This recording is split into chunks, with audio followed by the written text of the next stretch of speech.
Well, I'm guessing this will probably ruin the government's plans. Let's begin.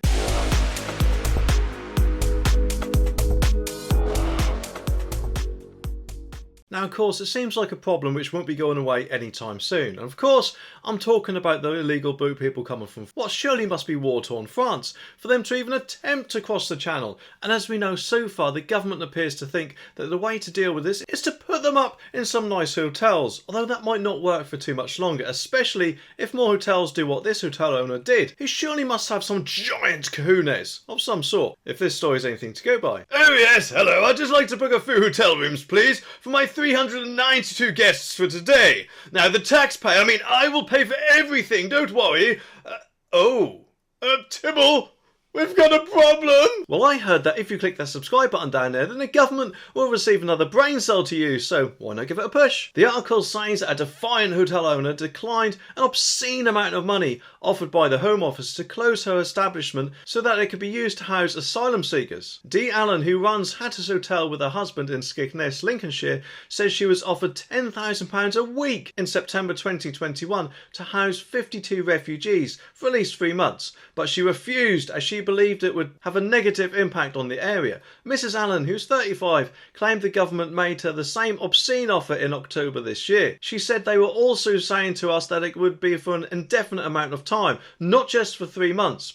They came back to us 4 weeks ago and made us the same offer, but we said no because our morals just wouldn't allow it. Well, no wonder why it costs us millions of pounds every day, especially if the government is shelling out that much just for 52 people. But rather than just slapping a bandage on the problem, they just need to sort it out, don't they? I personally think they should do what Tony Abbott did, the Australian Prime Minister at the time, because I've heard that at the time they were in a similar sort of situation, and apparently he said something like anyone who chooses to come here, meaning Australia, by this method will not be allowed to stay. And instead the asylum seekers were processed at another country at a snail's pace, which surely meant that only the genuine ones were willing to do that, because apparently their illegal immigration stopped. And don't get me wrong, I'm not talking about the genuine asylum seekers, I'm talking about the countless number of people who arrive here by boat, who seem to be without their families in their 20s or 30s and have no problem at all with chucking their expensive new iPhones in the water on the way over here, which to be honest is a bit of a security risk for us, isn't it? Because we've got no idea who these people are and what criminal records they have, and surely our public safety should be the top priority, shouldn't it? Because if we can't check their criminal records, then we don't know what convictions they may or may not have and what sort of danger they could possibly be to the public. And let's face it, their current idea of chucking a few more £1 million to France isn't exactly going to really help matters, is it? With their 70-odd mile coast, which is probably bound to need thousands of people, meaning that the few hundred they've got patrolling it isn't really going to do much, in my opinion anyway. And also at the end of the day, France itself is a safe country, isn't it? So to be honest, I can't really understand how they can claim that they're refugees or anything like that when they're actually leaving the safe country to get to us. It just doesn't make sense to me. And in truth, to be honest, I think it'll only stop once our Bill of Rights goes through Parliament and the ECHR gets the authority taken away. Although how long it'll be before that happens is anyone's guess, because let's face it, when it does happen, then the government are going to be expected to do something about it, and if and when they actually want to do that is probably another matter. But at least 5 hotels in the coastal town have reportedly